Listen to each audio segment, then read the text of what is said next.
At my daughter's wedding, her husband introduced me to his wealthy parents with the cutting words, "And this is the charity case we're now obligated to support." A wave of uncomfortable laughter rippled through the nearby guests, all savoring the moment of my public humiliation. The stark contrast between my simple, unassuming appearance and the hidden truth of my life was about to be spectacularly revealed, however. The groom's mother's eyes widened in disbelief, and she gasped. "Wait a moment. Aren't you Eleanor Vance? The elusive magnate who acquired our entire company last year?" The heavy oak front door flew open with a force that rattled the china in my display cabinet. Clara practically burst into the living room, her schoolteacher's cardigan askew, and her cheeks flushed a bright pink from the crisp Ohio evening air. "Mom, I'm engaged. Leo proposed." She thrust her left hand toward me, and a delicate diamond glittered in the soft, warm glow of my reading lamp. The ring was trembling, a testament to the sheer intensity of her excitement. I carefully set down the novel I was reading, the intricate plot entirely forgotten, and rose from my comfortable, well-loved armchair. "Clara, my sweet girl." I pulled her into a tight embrace, feeling her practically vibrating with pure joy against me. "When did all this happen?" "Tonight. Right after my classes ended. He picked me up and drove us out to Willow Creek Park. He got down on one knee right there, by that huge old willow tree where we had our first real date." Her words came out in a happy, breathless rush. "Oh, Mom, I'm so happy I feel like my heart could just burst." I held her at arm's length, my hands on her shoulders, just so I could study her radiant, beaming face. At 28 years old, she still looked so much like the little girl who would proudly present me with fistfuls of dandelions from the backyard.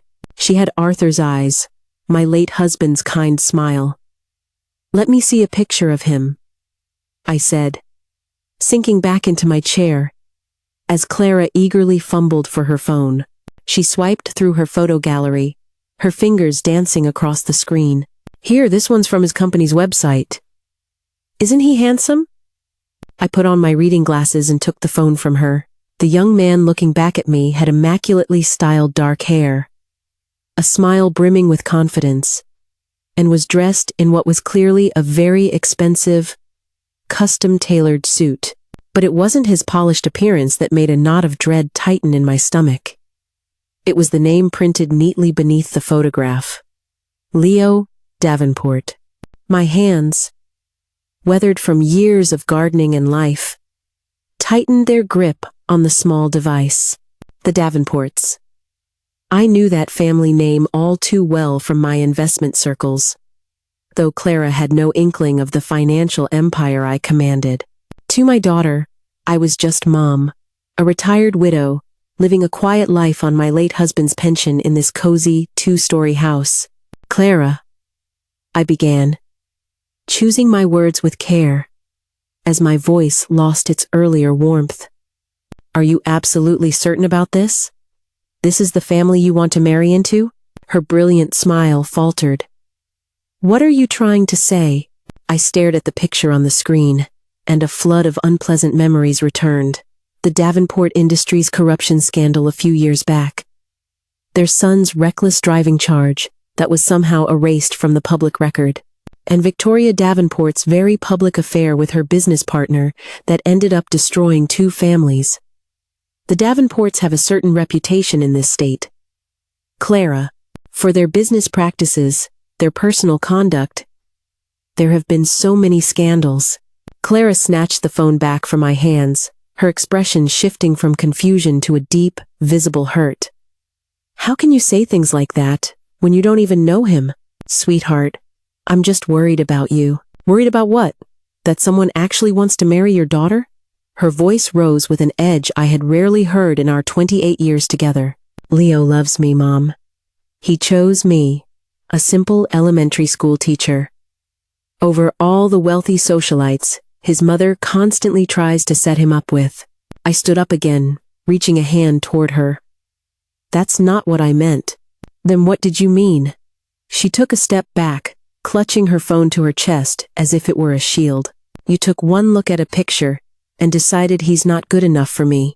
You don't know a single thing about him.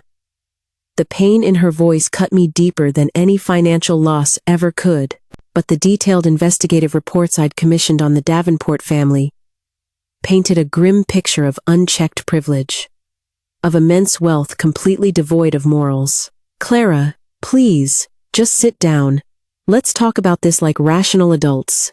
Rationally, she scoffed, a bitter, humorless sound. You want to talk rationally about love? About the first man who has ever made me feel like I'm the most precious person in the world? You are precious. Apparently not precious enough for you to be happy for me. She shot back. Tears welled up in her eyes, making them glisten just like Arthur's used to when he was upset. I came here tonight thinking you would celebrate with me. I thought my own mother would be thrilled that I'd finally found someone who makes me happy. I stood by helplessly as she grabbed her purse from the coffee table, her movements sharp and jerky with wounded anger. Every maternal instinct I possessed screamed at me to apologize, to take back my clumsy words. But the stark facts from those reports echoed in my mind. The Davenports had a history of destroying everything they touched. Clara? Wait. No, Mom. I thought you'd be happy for me. But all you know how to do is find something to worry about and ruin everything. Her footsteps were heavy as she walked toward the front door, each one feeling like a hammer blow to the foundation of our relationship. I remained frozen in the middle of my living room, the silence where her happy laughter had been just moments before now feeling vast and empty. The front door slammed shut with a finality that seemed to shake the entire house to its core. I winced at the sound, still standing motionless in the center of the room like a statue, listening to the sound of Clara's car engine roaring to life in the driveway. The sound of her tires faded down Elm Avenue, leaving behind only the steady, rhythmic tick of my old mantel clock and the distant drone of evening traffic. I sank back into my armchair, feeling the full weight of my 68 years settle deep into my bones. The novel lay on the floor where I dropped it, its forgotten story mocking me. My gaze drifted to the mantelpiece, to the wedding photograph of Arthur and me smiling down. His handsome face was bright, with the same kind of unrestrained joy I had just seen on Clara's. A joy I had managed to extinguish with my ill-chosen words. I pushed myself out of the chair and walked over to the mantel, lifting the heavy silver frame with gentle hands. The glass felt cool against my fingertips. I polished it every Sunday morning without fail. What would you have done, Arthur? I whispered to his image. Would you have just kept quiet? But I knew the answer. Arthur would have insisted we invite Leo over for a home-cooked dinner. He would have asked him gentle, probing questions and observed him with those incredibly keen eyes of his. He wouldn't have ambushed Clara with concerns based on business reports and society gossip. He would have given the young man a fair chance to prove his character. For better or for worse, I traced the intricate edge of the silver frame, remembering Arthur's voice during one of our many discussions about raising Clara. Eleanor, you can't shield her from every possible hurt in the world. Sometimes, you just have to let her make her own mistakes and be there to catch her if she stumbles. But what if this wasn't just a simple mistake? What if this was a full-blown catastrophe that would decimate my daughter's sweet, trusting soul? Clara saw the good in everyone. It was what made her such a phenomenal teacher and such a deeply loving daughter. But it also left her incredibly vulnerable to people like the Davenports, who seemed to view kindness not as a strength, but as a weakness to be exploited. The house suddenly felt immense and empty around me. Every shadow seemed deeper, every creak of the floorboards louder. I had lived here alone for 7 years since Arthur passed away. But tonight, the solitude felt oppressive, like a physical weight pressing down on me. Clara usually called every other evening, her cheerful voice filling the otherwise empty spaces in my home. Now, because of my failure as a mother, that cherished connection felt severed. I returned to my chair, still clutching the photograph.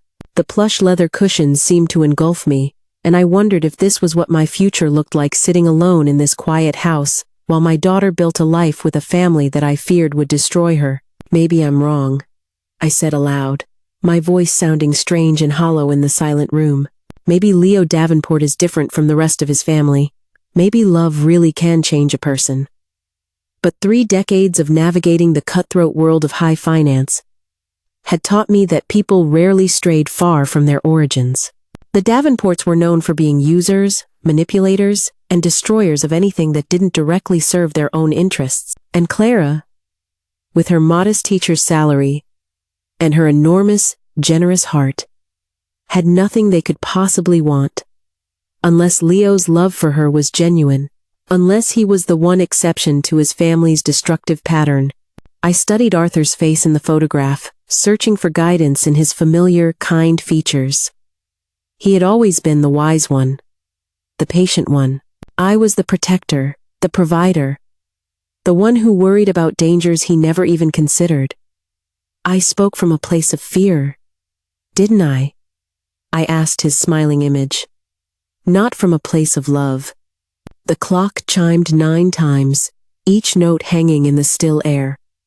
Clara was probably at Leo's apartment by now, crying on his shoulder about her terrible, judgmental mother.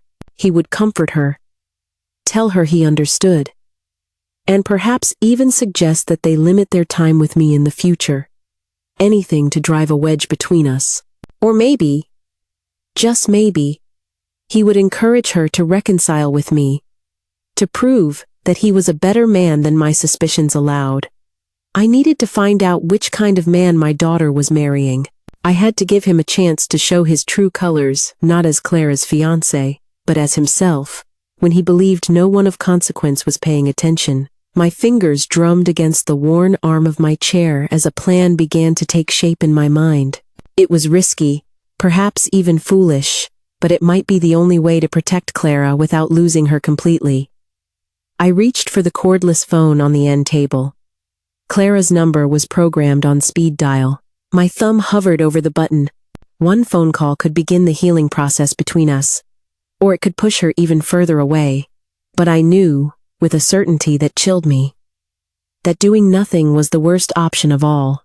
The next morning, sunlight streamed through my checkered kitchen curtains, casting a grid of light across the small table where I sat, nursing my 3rd cup of strong coffee.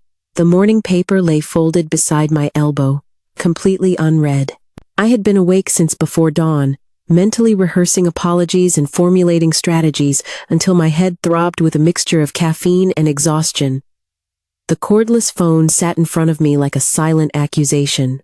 I had picked it up 7 times in the last hour, dialed Clara's number, and then hung up before the first ring could even sound, my courage failing me at the last moment. I nervously tapped my chin, a habit Arthur used to gently tease me about, and checked the kitchen clock for what felt like the 100th time.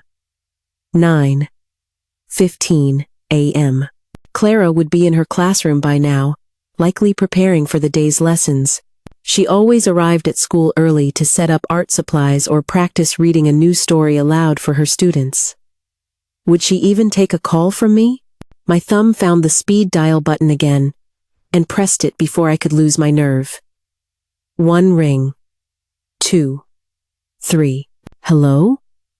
Her voice was cautious, guarded in a way that made my chest physically ache. Clara, sweetheart, I need to apologize. I cleared my throat, surprised by how strained I sounded. A long silence stretched between us, filled only by the faint, distant chatter of children in the background of her classroom. Mom, the weariness in her voice softened just a little. I have to start class in about 10 minutes. Then I'll be quick. I was wrong last night. Not about my concerns, but about how I voiced them.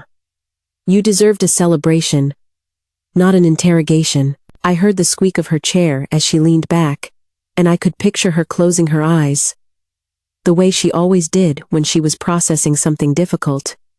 You really hurt me, Mom. Deeply. I know. And I am so sorry.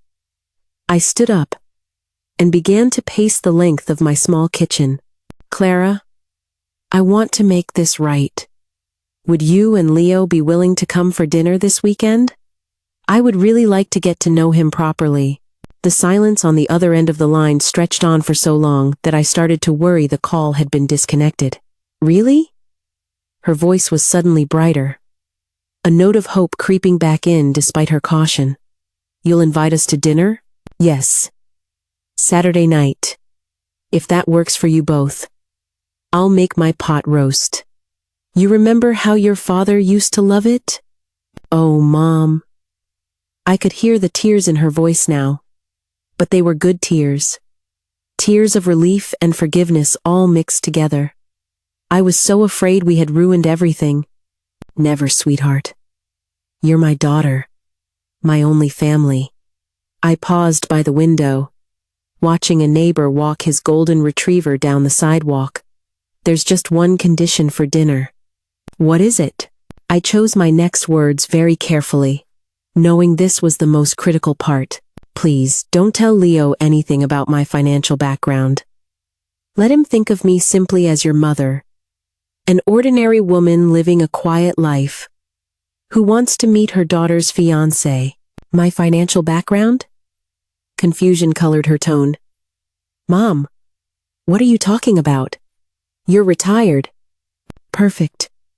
Clara genuinely had no idea about my corporate empire, my vast assets, my influence across 3 states. To her, I was exactly who I appeared to be, a modest retiree living comfortably, but simply. I prefer to keep my finances private until I get to know someone better. It's an old habit of mine. You understand? That's a little strange, Mom.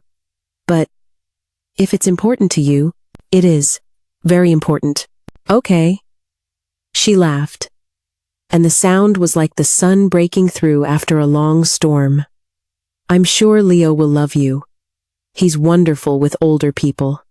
He even volunteers at a nursing home every month. My eyebrows shot up. That particular detail had not appeared in any of the comprehensive reports I'd read about him. Interesting. That sounds very charitable of him. He is charitable, and kind, and so funny. Mom, once you really get to know him, you'll see exactly why I fell in love with him. I hope you're right, sweetheart, for both of our sakes. So, where should we go? I can make a reservation somewhere nice. Actually, could we just eat here? At the house? Clara's voice grew warm with nostalgia. I'd love for Leo to see the place where I grew up. And your pot roast is so much better than anything from a restaurant. Of course. Saturday at 6 o'clock it is. Perfect. Oh, Mom. Thank you. This means everything to me.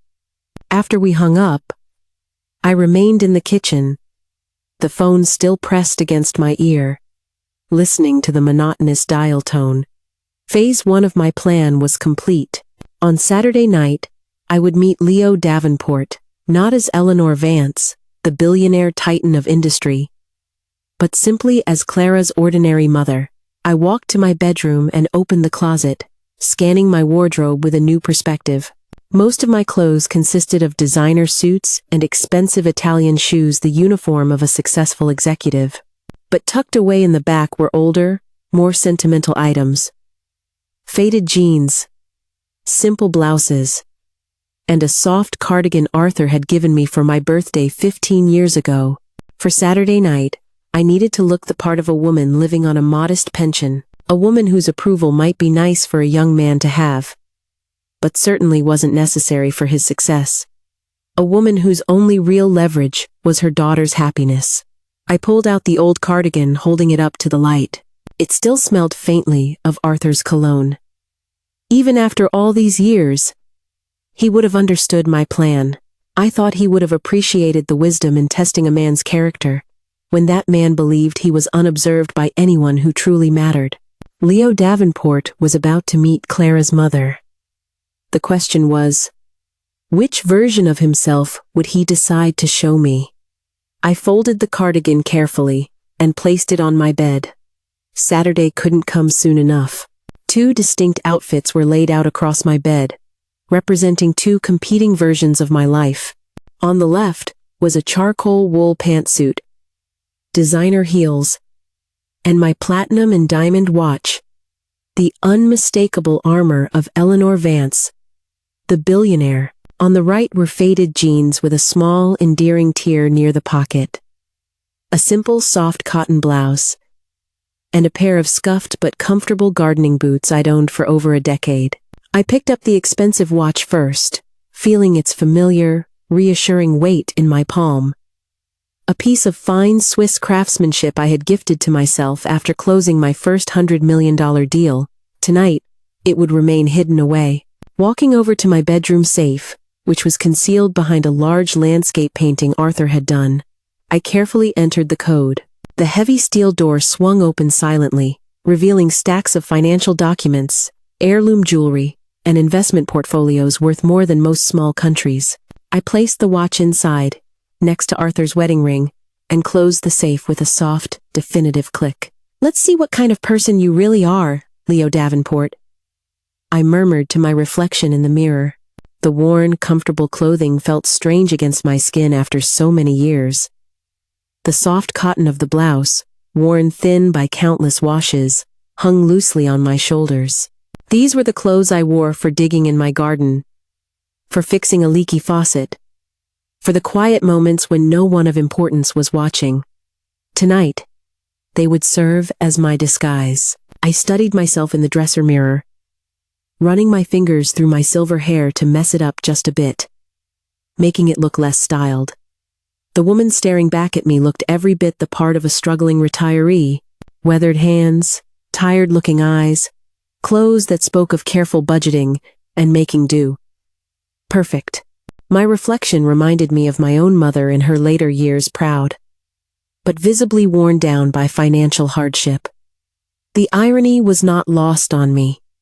I had built an entire empire to escape that very fate, and yet here I was, deliberately recreating it.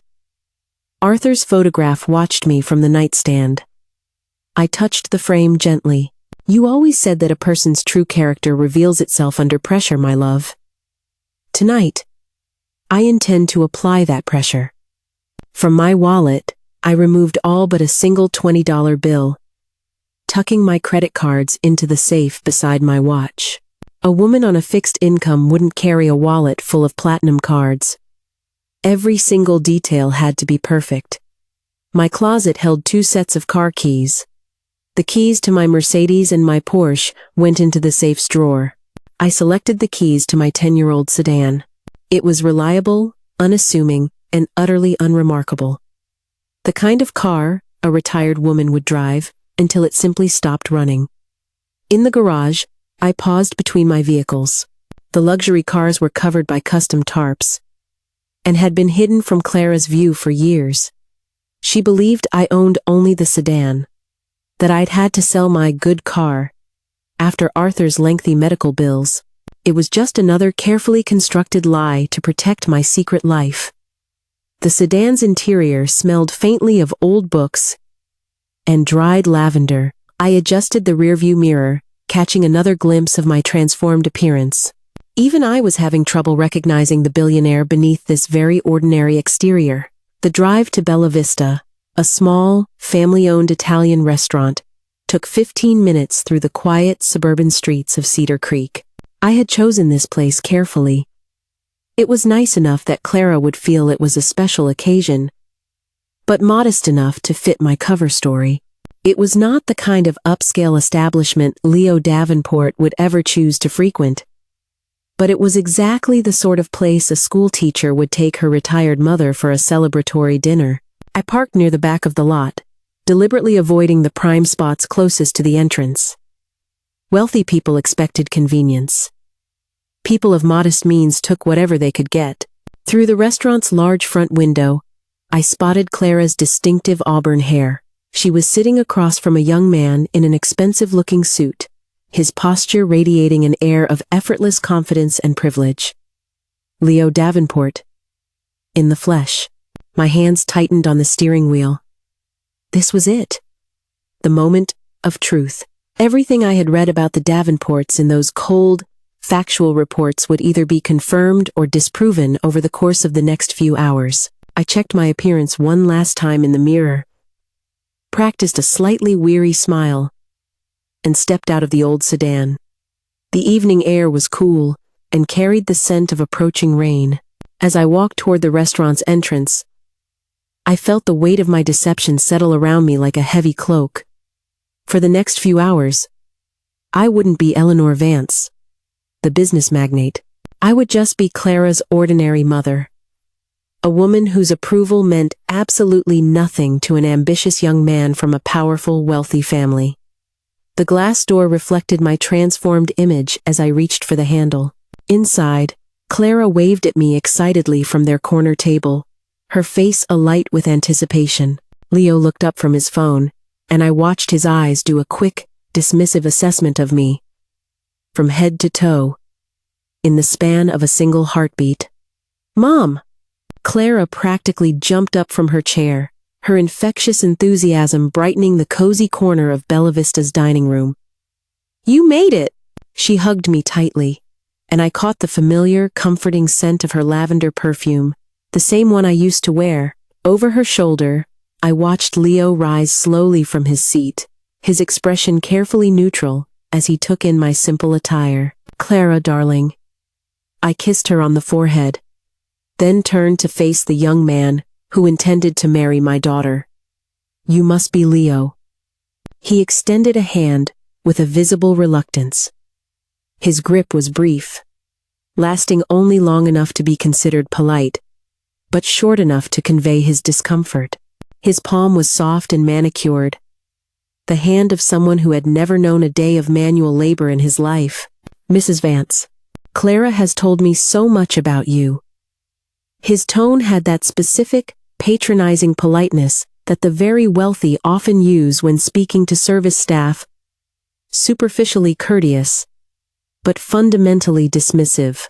I'd heard it countless times in boardrooms, usually directed at the person serving the coffee. "All good things, I hope." I settled into the chair across from him, noting how he had chosen his seat with his back to the wall, allowing him to survey the entire room like a king holding court. The restaurant buzzed with the quiet hum of conversation and the clinking of silverware.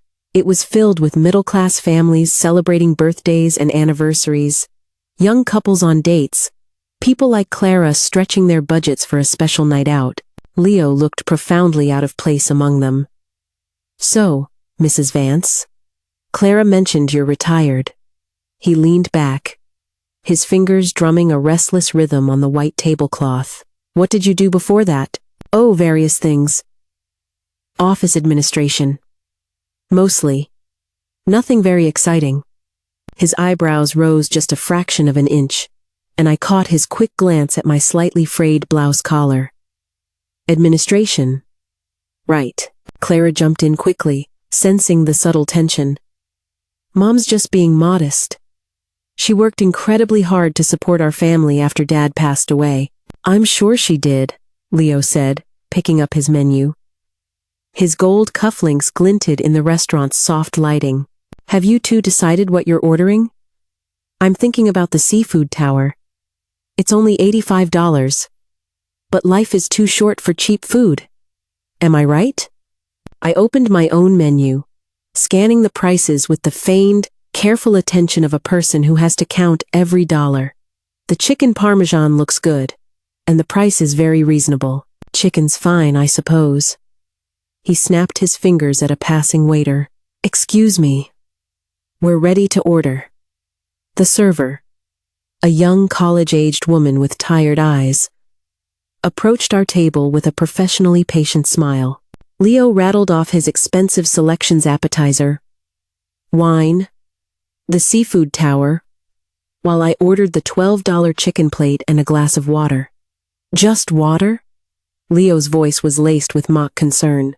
"Come on, Mrs. Vance. Let me buy you a beer, at least. Clara's mother deserves better than tap water." The condescension in his tone made my jaw clench, but I maintained my gentle, placid smile. "Water is fine, son. I don't drink much these days." "Fair enough." Budgetary considerations, I understand. He leaned forward conspiratorially. Don't you worry about Clara's future, though. She'll never have to worry about a single bill again once we're married. Clara's face turned a shade of pink. Leo, what are you talking about? It's true. He reached across the table to squeeze her hand, his expensive Rolex watch prominently displayed. I can give you everything your mother couldn't. World travel, designer clothes, a house in the best neighborhood. My weathered hands remained steady on the table, but underneath, my fists were slowly clenching. The casual cruelty of his words. The gross assumption that my daughter's life had been one of deprivation. The smug certainty that money was the solution to everything. It all confirmed my deepest fears about the Davenport family. Clara has had a very good life, I said quietly. Oh, I'm sure she has. But there's good. And then there's great. You know? He gestured around the modest restaurant with a dismissive wave of his hand. Like this place, for instance. It's quaint. But just wait until you see the kind of restaurants I take Clara to for our anniversary dinners. The server returned with Leo's wine, a $20 glass of something French that he swirled pretentiously before taking a small sip. Perfect. You just can't get quality like this at home, Mrs. Vance. Clara has probably never even experienced a truly fine wine before. Actually, Clara interjected, her voice strained. My mother taught me to appreciate the simple pleasures in life. We don't need expensive things to be happy. Leo laughed, a sound completely devoid of any genuine humor. That's sweet, honey. But you only say that because you've never had access to the finer things. Trust me. Once you experience real luxury, you'll never want to go back to... He gestured vaguely at my clothes. Well, to this. I took a slow sip of my water, using the moment to study this young man who claimed to be in love with my daughter. Everything about him, from his perfectly coiffed hair to his Italian loafers, screamed entitlement. But it wasn't his wealth that bothered me. It was his deeply ingrained assumption that money made him inherently superior to everyone else in the room. Tell me about your work, Leo, I said, keeping my voice level and calm. Work? He chuckled again. Well, I'm technically a vice president in the family business, but honestly, it practically runs itself. My real passion is travel. I just got back from a month in Monaco. Amazing place, though I doubt you've ever been. Clara shifted uncomfortably in her seat. Leo enjoys exploring different cultures. Cultures, casinos, yacht clubs. It's all the same thing, really. He pulled out his phone and began scrolling through what were clearly vacation photos. Look at this view from my hotel balcony. $2,000 a night, but worth every single penny. I watched Clara's face grow more and more troubled as Leo continued his boastful, self-aggrandizing monologue. This was not the loving, humble man she had described to me. This was exactly the kind of person I had feared. A spoiled, arrogant child who viewed my daughter as just another expensive acquisition. The food arrived, and Leo's enormous seafood tower dominated our small table like a monument to his own excess. He dove in with gusto, lobster juice dripping down his chin as he continued to talk about his various indulgences. My chicken was perfectly fine, though I found my appetite dwindling as the evening wore on. Each word that came out of Leo's mouth only served to confirm what I had suspected about his character. But seeing the growing discomfort on Clara's face made the bitter victory feel entirely hollow. You know, Mrs. Vance, Leo said, pointing his lobster fork at me between bites. I respect what you've done. Raising Clara on what must have been very limited means. It must have been quite a challenge. Oblivious to the storm that was clearly gathering in Clara's eyes, he continued. But all of that is in the past now. I'm going to give her a life she has never even dreamed of. Vacations in Europe, a closet full of designer clothes, maybe a nice big house in the suburbs where she won't have to worry about things like property taxes. He reached into his jacket pocket and pulled out his car keys, setting them deliberately on the table. The BMW logo gleamed under the soft restaurant lights like a trophy. See these? Brand new mail. Cost more than most people make in a year. But Clara deserves to ride in style. He grinned at me, with the unshakable confidence of someone who had never once been told no. I know you want the best for your daughter, Mrs. Vance. Well, I am the best. The water glass trembled slightly in my grip. Across the table, Clara had gone pale, her embarrassment radiating from her like heat. Leo, please, she whispered, glancing around at the nearby tables where other diners were beginning to stare. What? I'm just being honest. He draped an arm possessively around Clara's shoulders. Your mother understands that a man's job is to provide for his family. It's just, well, you weren't in a position to provide very much. Were you, Mrs. Vance? The question hung in the air, a direct and brutal challenge. I set down my water glass with careful, deliberate precision, watching the condensation pool around its base. I provided what I could, I said quietly. Of course you did, and now it's my turn. He leaned back in his chair, looking thoroughly pleased with his own magnanimity. Clara won't have to clip coupons or shop at discount stores ever again. She can finally live the life she was always meant to. Clara pulled away from his embrace, her teacher's voice suddenly sharp with a tightly controlled anger. I never once complained about how we lived. That's because you didn't know any better, sweetheart, Leo said. But trust me, once you experience real comfort. He gestured toward his expensive watch, making sure I noticed it. This Rolex was an anniversary gift to myself. 25 grand. But a man has to reward his own success. $25,000. I had paid less for my own Rolex. The one currently locked away in my bedroom safe. The irony would have been amusing if his arrogance wasn't so utterly suffocating. You know what I think, Mrs. Vance? Leo leaned forward again, lowering his voice as if he were sharing a great secret. I think you should be grateful. Your daughter could have ended up with some nobody, another teacher, or some office worker living paycheck to paycheck. The name Davenport dropped from his lips like a benediction, as if I should immediately recognize its importance and be suitably impressed. Instead, she's marrying into the Davenport family. The Davenports own half the commercial real estate in downtown Columbus. My mother just closed a deal worth $12 million. He pulled out his platinum credit card, setting it beside his car keys like another weapon in his arsenal of wealth. When Clara and I get married, she will never want for anything for the rest of her life. Clara's hands were clenched tightly in her lap, her knuckles white with tension.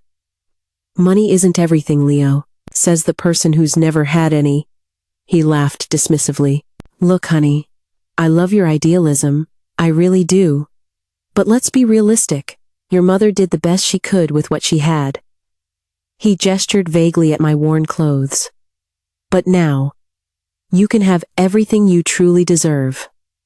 Under the table, my own hands had formed into tight fists. Every single word that came out of this spoiled child's mouth confirmed my worst fears about his character. He didn't love Clara. He was collecting her. She was just another trophy for him to display. Proof of his benevolence in rescuing a poor schoolteacher from her modest, unremarkable life. The other diners were openly staring at our table now, drawn in by Leo's increasingly loud declarations of his own wealth. An elderly couple at the next table shook their heads in disapproval. A young family gathered their children a little closer, clearly made uncomfortable by the vulgar display. You understand, don't you, Mrs. Vance? Leo's voice carried across the restaurant like a sermon. Clara's beauty, her kindness, she deserves better than a life of struggling to make ends meet. I can give her the world. I studied his face, seeing nothing but smug entitlement where love and respect should have been. This wasn't a man discussing his future with the woman he loved. This was a collector showing off his latest, most prized acquisition. I need to leave now, I said quietly, pushing my chair back from the table. Leo's fork paused halfway to his mouth, a flicker of confusion crossing his features. Leave? But we haven't even finished dinner. I have.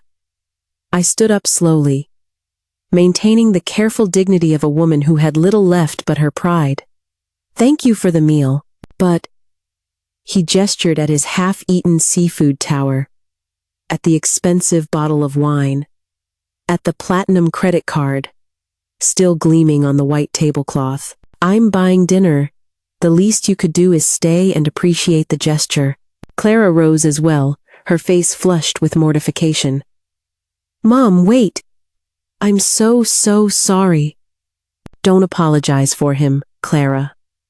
I looked directly at Leo, who was staring back at me with the bewildered expression of someone who had never been dismissed by a person he considered his inferior.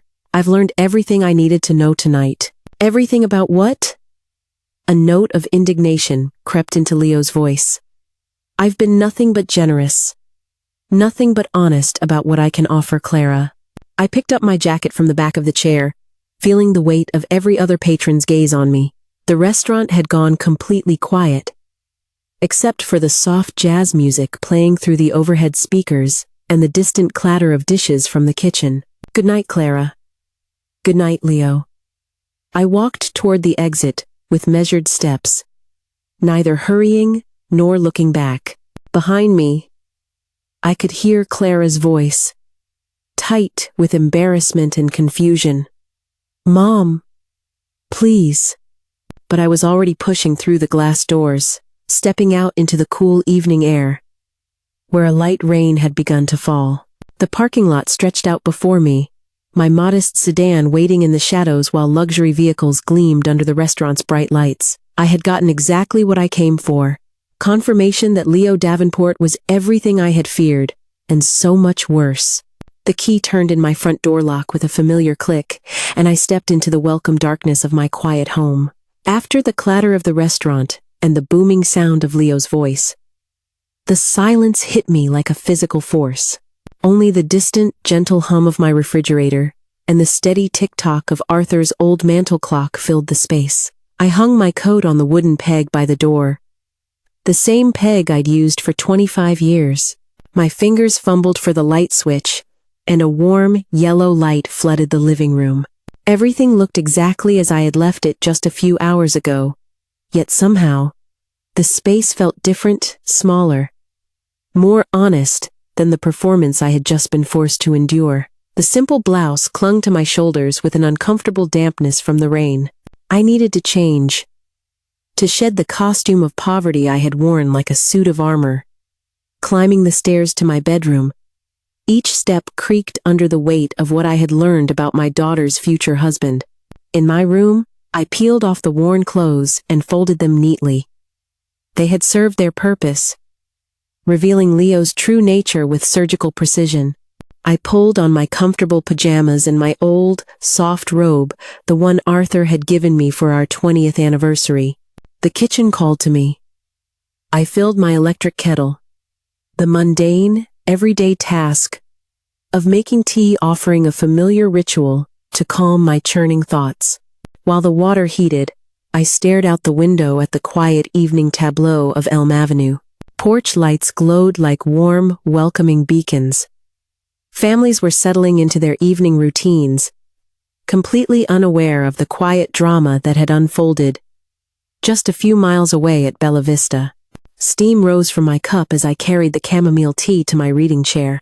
The leather had molded to my body over the years, supporting me through countless evenings of solitude. Tonight, it felt like a confessional booth. Clara is an adult, I whispered to the empty room. Maybe she sees something in him that I just missed. But even as I spoke the words aloud, I knew they were a false comfort. Leo Davenport had revealed his true self completely tonight. His arrogance, his casual cruelty, his view of my daughter as a prize to be acquired rather than a partner to be cherished. Arthur's photograph watched me from the mantel, his wedding day smile frozen in a silver-framed eternity. I rose and brought it back to my chair, holding his image in my weathered hands. What would you do, my love? How do you protect someone who doesn't want to be protected? His silence, felt heavier than usual. In life, Arthur would have found some gentle, subtle way to guide Clara toward the truth. He possessed a rare gift for asking questions that led people to their own revelations. I had always been the blunt instrument. He was the surgeon's scalpel. Outside, a car door slammed. Through my window, I watched my neighbors, the Hendersons, return from their own evening out, laughing together as they walked to their front door. 43 years of marriage, and they still held hands in their driveway. That was what Clara deserved. A partnership, mutual respect, genuine, deep affection. My tea grew cold. As I wrestled with the impossible choices before me, I could confront Clara directly, tell her exactly what I had witnessed tonight, but she had already defended Leo once, choosing him over my concerns. Would she listen to me now? Or would my interference only drive her further into his arms? I could confront Leo himself, drop my facade, and reveal the billionaire behind the broken-down retiree act. The shock might humble him temporarily, but men like Leo don't fundamentally change. They just become more careful about hiding their true nature. Or, I could do the hardest thing of all. Stay silent.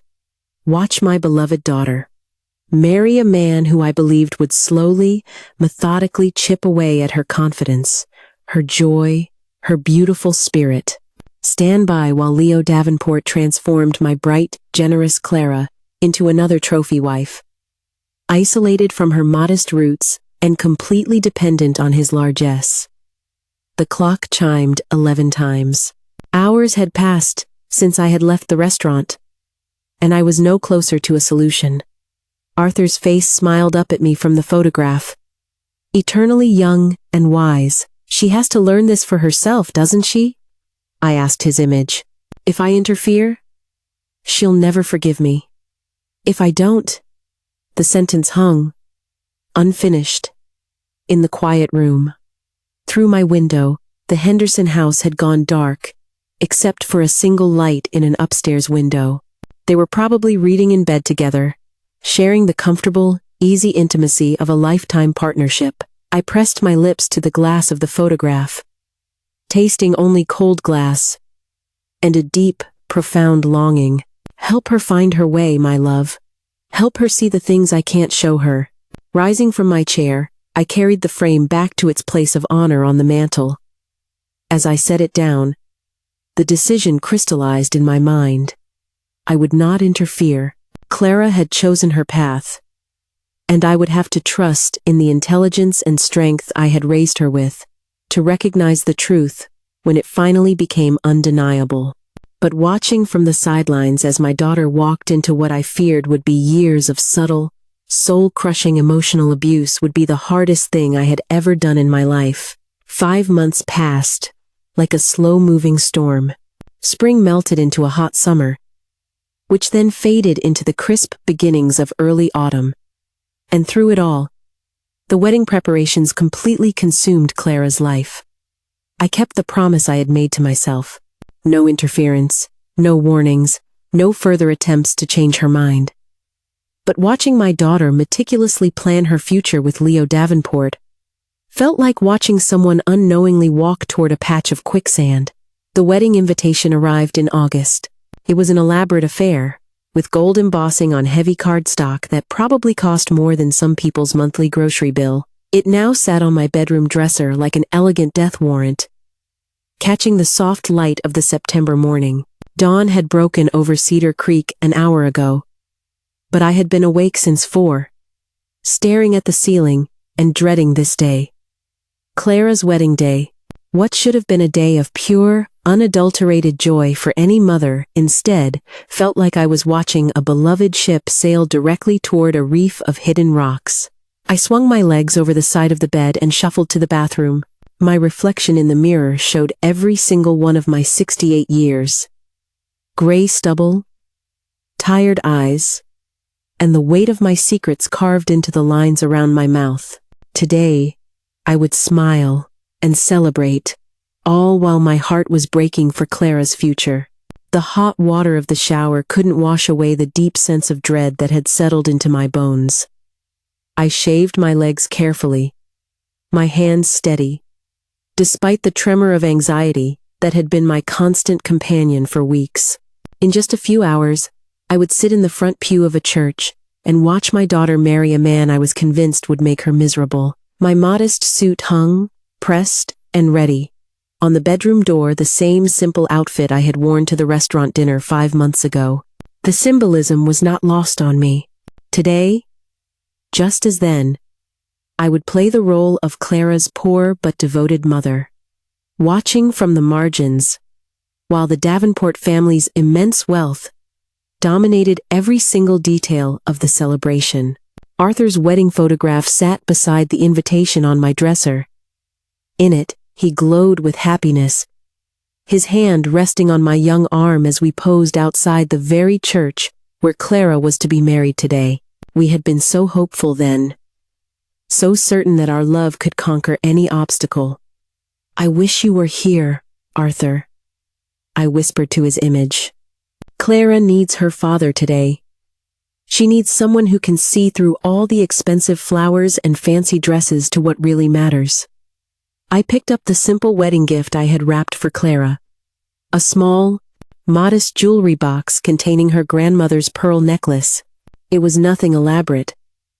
Nothing that would reveal the fortune I could have spent on her special day. It was just a meaningful token from a mother who appeared to have little to give but her love. The irony of it cut deep. I could have bought Clara the most spectacular wedding in the history of Ohio. I could have matched the Davenports dollar for dollar in a demonstration of love through luxury. Instead, I was relegated to the role of the grateful poor relation, expected to be thankful for their son's generous attention to my unworthy daughter. My coffee tasted bitter as I sat at the kitchen table, watching my neighbors begin their Saturday morning routines. The Hendersons were out working in their garden together, their companionable silence a testament to decades of shared life. That quiet contentment was what a marriage should look like, not the performative, ostentatious display of wealth that awaited me at the church. At 10 o'clock, I finally allowed myself to get dressed. The suit felt like a costume now, shabby and uncomfortable after months of living in my private luxury. But it served its purpose. It maintained the fiction that had become my own personal prison. The keys to my modest sedan sat on the kitchen counter, next to the keys to my Mercedes and my Porsche. Even on his daughter's wedding day, Eleanor Vance, the billionaire, would remain hidden, while Eleanor Vance, the retiree, played her assigned role. The drive to St. Mark's Episcopal Church took 12 minutes through Cedar Creek's familiar streets. I had driven this route countless times over the years for Christmas services with Arthur, for Clara's school plays, for the community events that marked the quiet rhythm of an ordinary life. Today, it felt like the end of something precious, and the beginning of something I could no longer control. Clara had chosen this church because it was beautiful but not ostentatious, sacred but not intimidating. She had wanted her wedding to reflect her own values. Simplicity, meaning over display. Love as the central focus rather than wealth. How ironic, then, that Leo's family had managed to turn even this modest venue into a showcase of their immense financial power. I parked my old sedan between a brand new Mercedes and a gleaming BMW, my car looking appropriately humble among the fleet of luxury vehicles. Through the church's stained glass windows, I could see elaborate floral arrangements that had probably cost more than most people's cars. Taking a deep breath, I checked my appearance one last time in the rearview mirror. The woman looking back at me appeared exactly as she should. Proud, but a little overwhelmed by circumstances far beyond her control. Grateful for her daughter's good fortune, even if she couldn't contribute to its grandeur. Clara needed me to be strong today, to smile and celebrate, and play the part she believed was my reality. I would not fail her. Even as my heart broke for the future I so deeply feared awaited her. The church bells began to chime, calling the faithful to witness. I squared my shoulders and walked toward the building that would host what I prayed would not be the biggest mistake of my daughter's life. St. Mark's Episcopal Church had been utterly transformed into something out of a luxury lifestyle magazine. Cascades of white roses and lilies flowed from the end of every pew, their heavy perfume almost overwhelming in the afternoon warmth.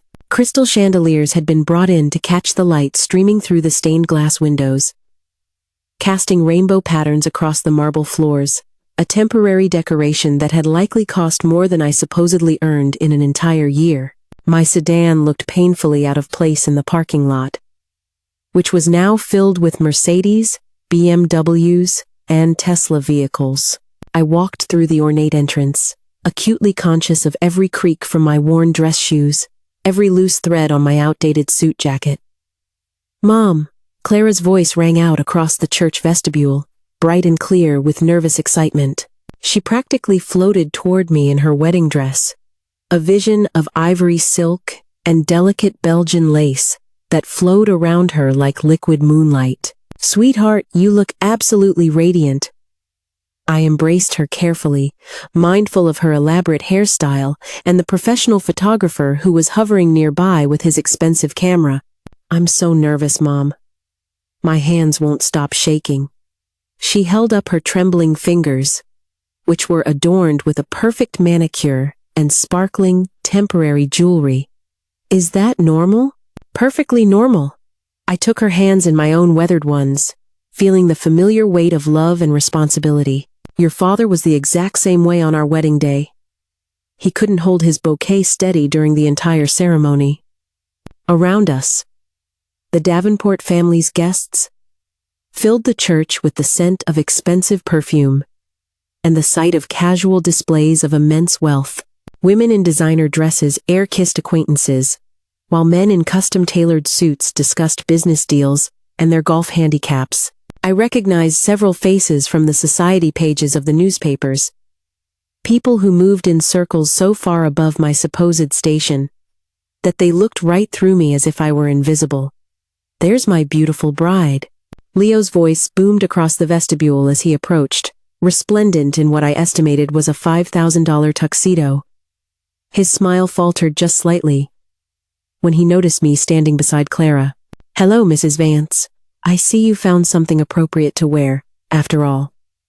The insult was delivered with Leo's trademark charming smile, designed to sound like a compliment to anyone who wasn't listening carefully. Clara's cheeks flushed a bright pink. Whether it was from embarrassment or anger, I couldn't tell. "She looks lovely," Clara said quietly, her teacher's diplomacy smoothing over the palpable tension. "Of course she does. Nothing wrong with a bit of vintage fashion." Leo's laugh carried no real warmth as he adjusted his platinum cufflinks.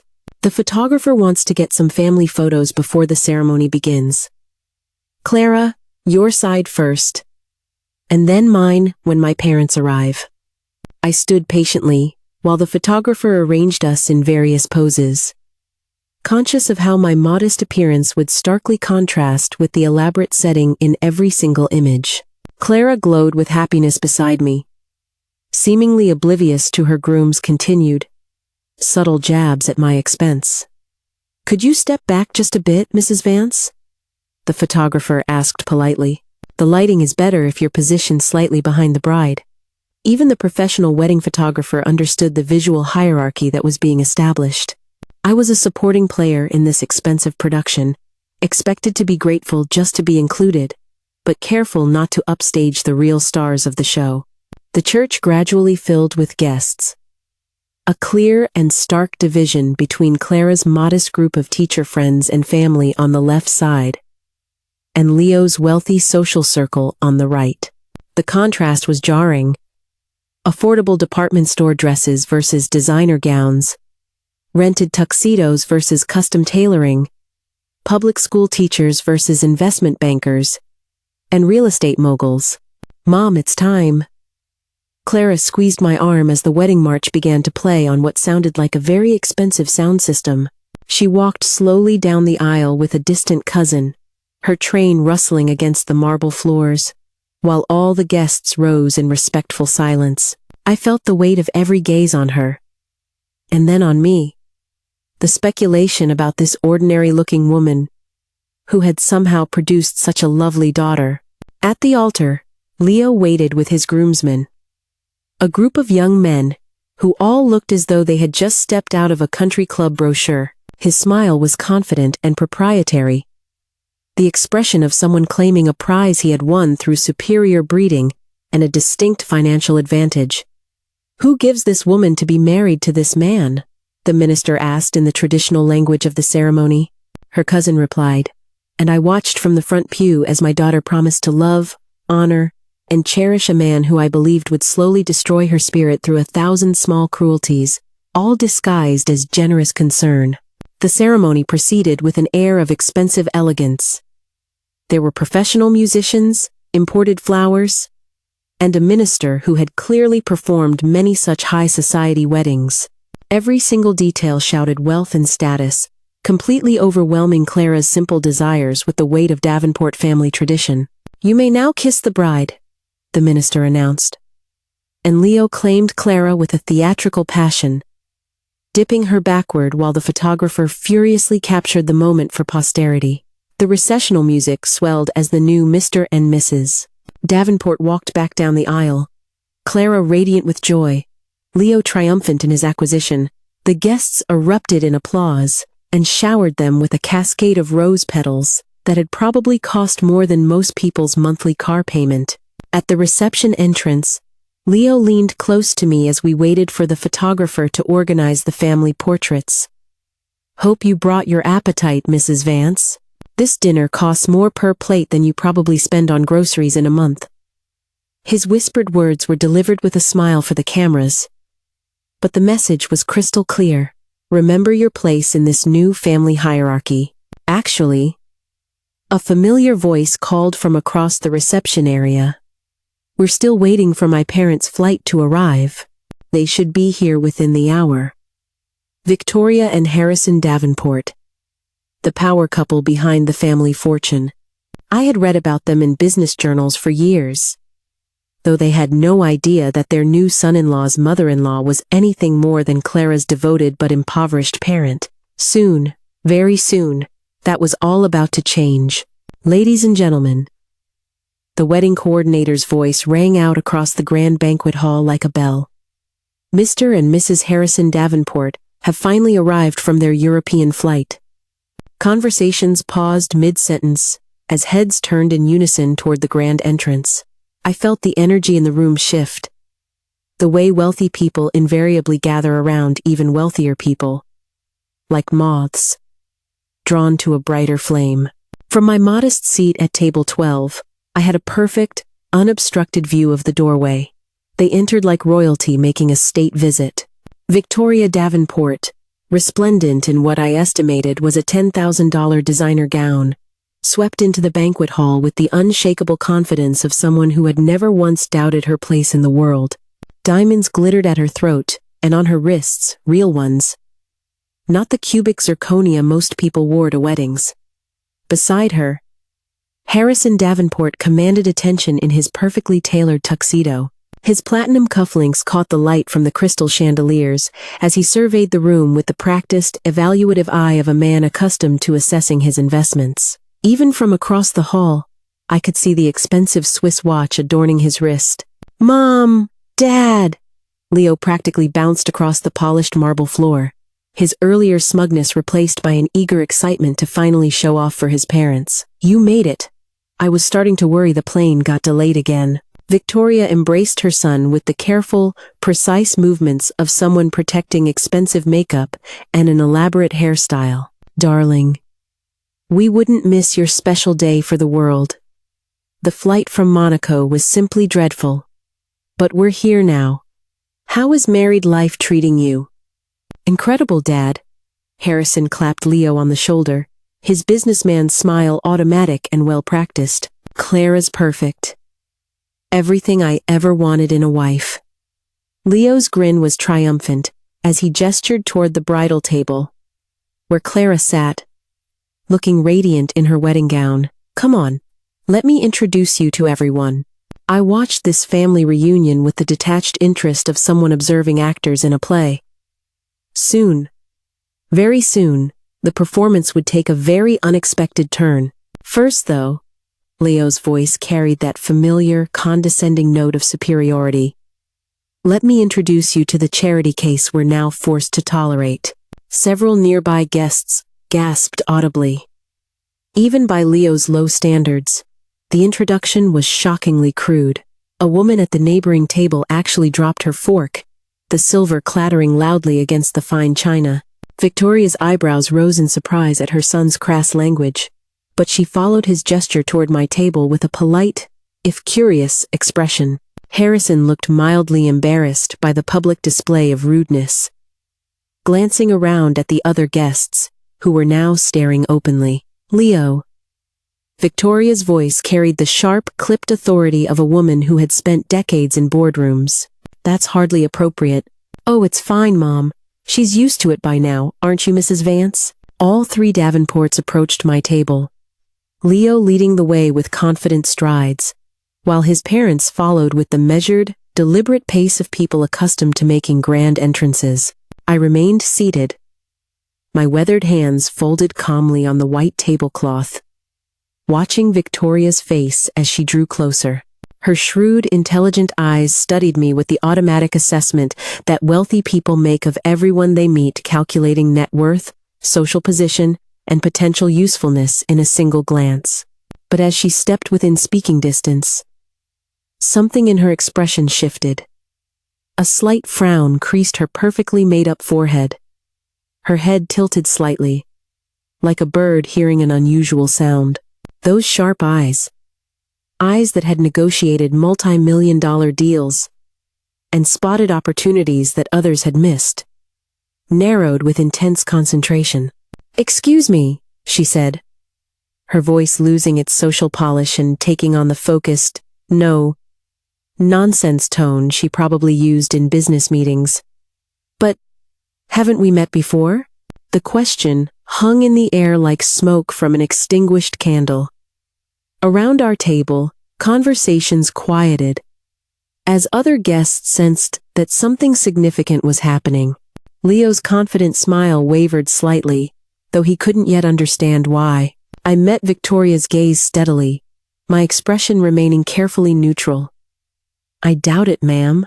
I'm quite sure I would remember meeting someone as distinguished as yourself." But Victoria Davenport hadn't built a business empire by accepting surface answers. Her frown deepened as she continued to study my features with the intensity of someone solving a particularly challenging puzzle.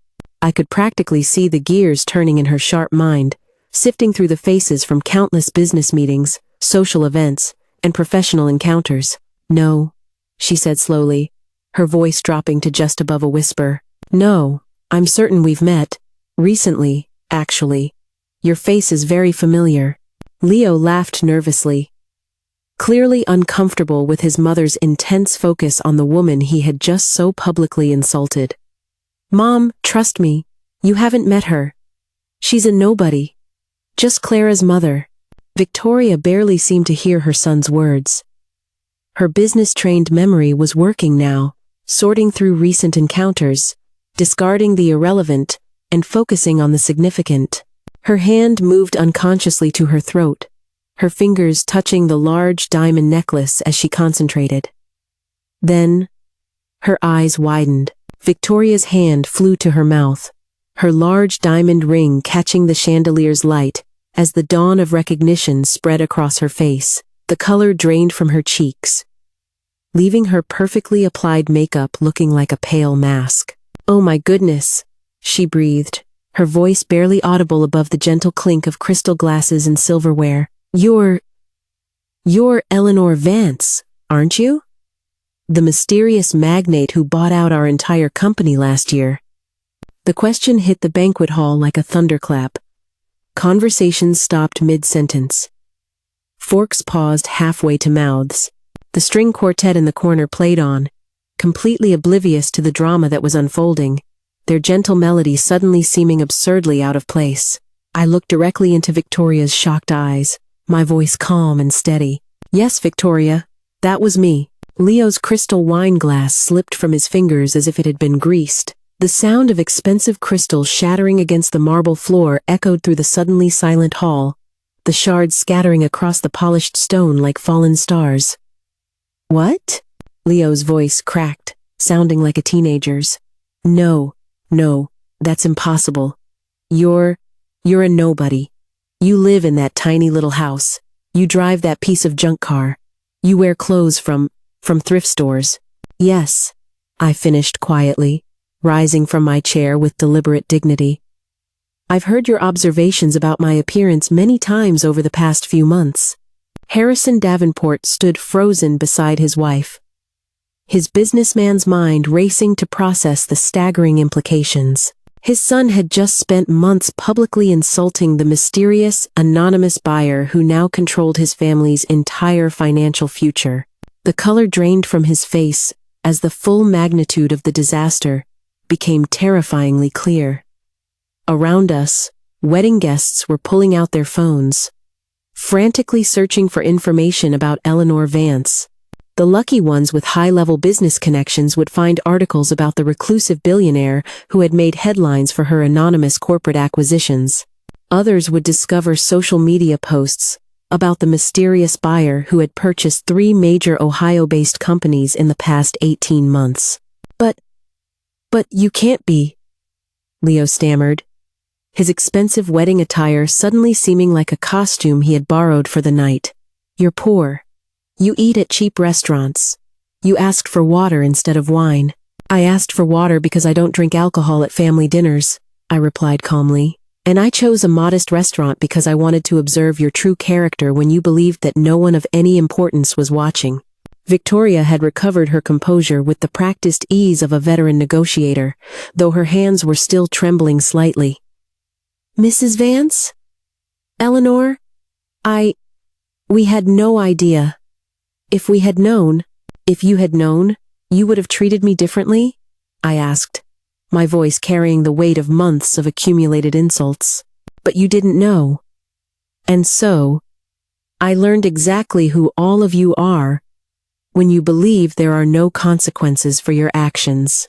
Clara sat at the bridal table, her face a mask of utter confusion as she tried to process this impossible revelation about her own mother. Her new husband was having what appeared to be a full-blown panic attack, gasping for air like a fish pulled from water. "Mom?"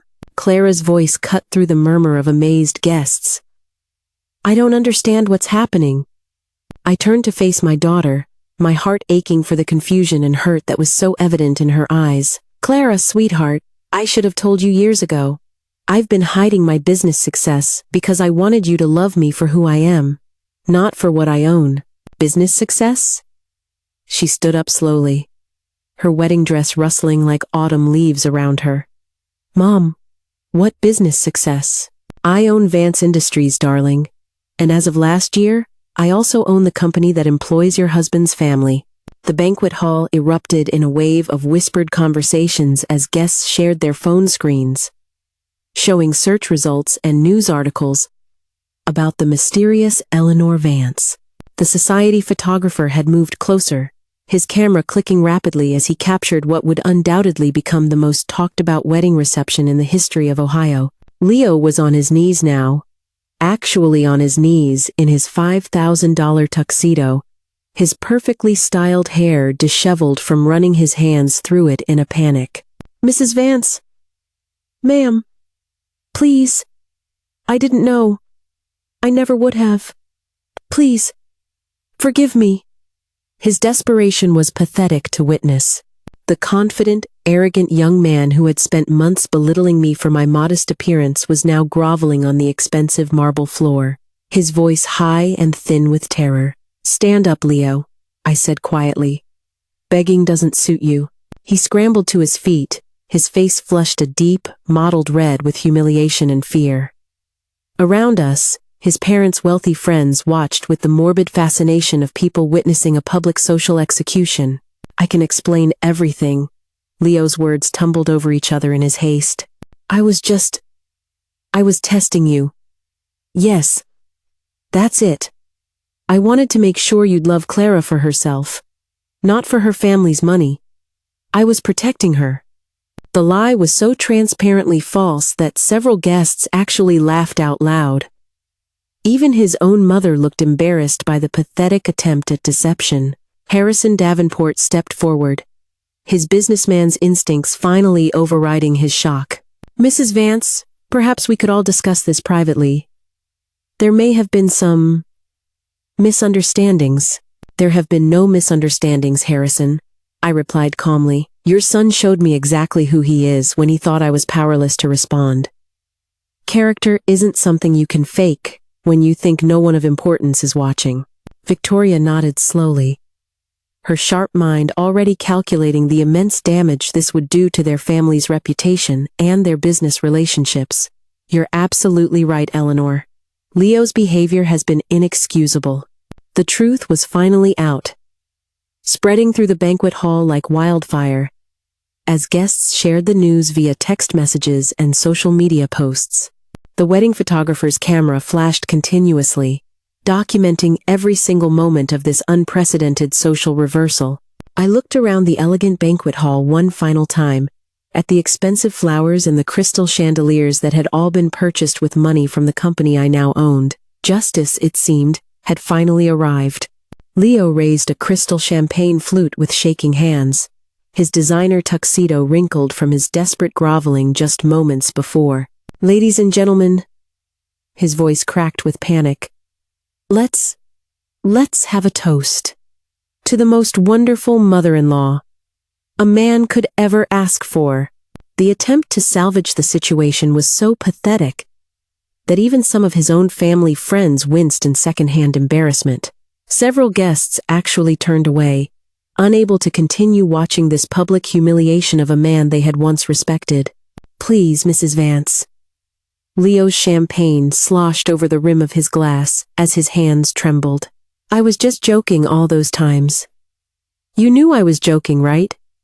Just good-natured family teasing." I remained standing beside my modest chair, unchanged by the revelation of my true identity. My worn suit, my weathered hands, my humble appearance, all were exactly as they had been when Leo thought I was powerless. "No, Leo," I said quietly, my voice carrying easily through the now silent banquet hall. "You showed me your true character. When you believed there were absolutely no consequences, you revealed who you really are."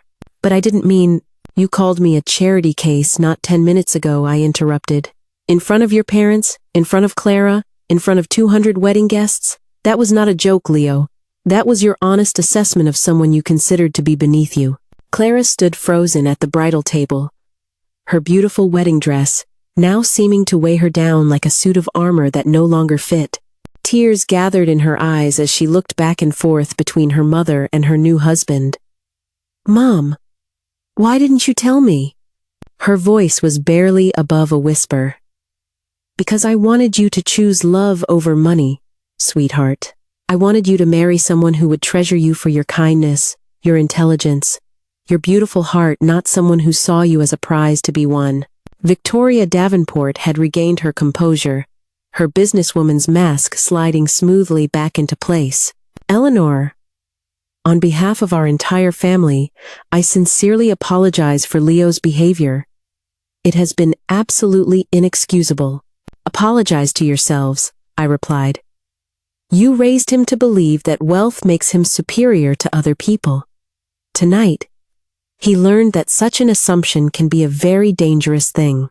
Leo dropped to his knees again, this time clutching at my worn pants leg, like a drowning man grasping for a piece of driftwood. "Please, I'll do anything. I'll change. I swear I'll be different." "You are 30 years old, Leo. If you haven't learned basic respect and humility by now, you never will." I gently but firmly removed his grasping hands from my leg. Character isn't something you can just put on like an expensive suit. It's who you are when you think no one is watching. The banquet hall had become a theater, with 200 guests witnessing the most dramatic reversal of fortune they had ever seen. Phone cameras captured every moment as Leo Davenport, the heir to a real estate empire, groveled before the modest woman he had spent months insulting. "Clara," I said, turning to face my daughter across the polished marble floor. You are an adult. You've made your choice, and I will always respect that. But I will not tolerate this level of disrespect, regardless of our family relationship. Mom, please don't leave. Clara took a hesitant step forward, her long train rustling behind her. We can work this out. Leo will apologize properly, won't you, Leo? Her new husband nodded frantically from his position on the floor. Yes, I'll do whatever you want. Please, just give me another chance. I looked down at Leo's desperate face, seeing nothing there but a raw fear of the consequences, rather than any genuine remorse. He wasn't sorry for his cruelty. He was sorry he had been caught being cruel to someone with power. Some mistakes can't be undone with apologies, I said quietly. You spent months showing me who you really are, Leo. Money doesn't change a person's character. It only reveals it. I began to walk slowly toward the banquet hall's exit, feeling the weight of 200 pairs of eyes following my progress. The string quartet had stopped playing, their instruments now silent as everyone watched this unprecedented drama unfold. Mrs. Vance, wait, Harrison Davenport called out, his business instincts overriding his profound embarrassment. Surely we can discuss this like reasonable men. There are contracts to consider. Business relationships. The contracts will be honored. I replied without turning around. I have never broken a business agreement, and I won't start now. But I will not pretend to respect people who have so clearly shown me their true nature. Behind me, Leo's voice rose to a desperate wail. You can't do this. Clara, tell her she can't do this. We're family now. I paused at the ballroom's threshold, my hand resting on the ornate doorframe. The cool evening air drifted in from the corridor, carrying with it the scent of freedom from pretense. Clara? I called back to my daughter. You know where I live. You know that I love you. But I will not stand by and watch my child be married to someone who thinks that cruelty is an acceptable form of entertainment. The grand doors closed behind me with a soft whisper, cutting off the sound of Leo's continued pleas, and the excited chatter of wedding guests who had just witnessed the most dramatic social reversal of their lives. Outside, the September evening was crisp and clear. Stars sparkled overhead like scattered diamonds. Completely indifferent to the human drama that had just unfolded beneath them, my modest sedan waited in the parking lot among the gleaming luxury vehicles, looking exactly as humble and unremarkable as it had when I arrived. I climbed into the worn driver's seat and sat quietly for a moment, feeling the weight of decades of secrecy finally lifting from my shoulders. No more pretending to be poor. No more accepting insults from spoiled children who confused wealth with worth. The engine turned over with its familiar, reliable rumble. As I drove away from the wedding reception, I caught a glimpse in my rearview mirror of the elegant banquet hall, glowing with warm light, where my daughter was learning that her mother had been someone entirely different than she had ever believed, and her new husband was discovering that actions always have consequences. Justice, I reflected, sometimes just arrives fashionably late to the party.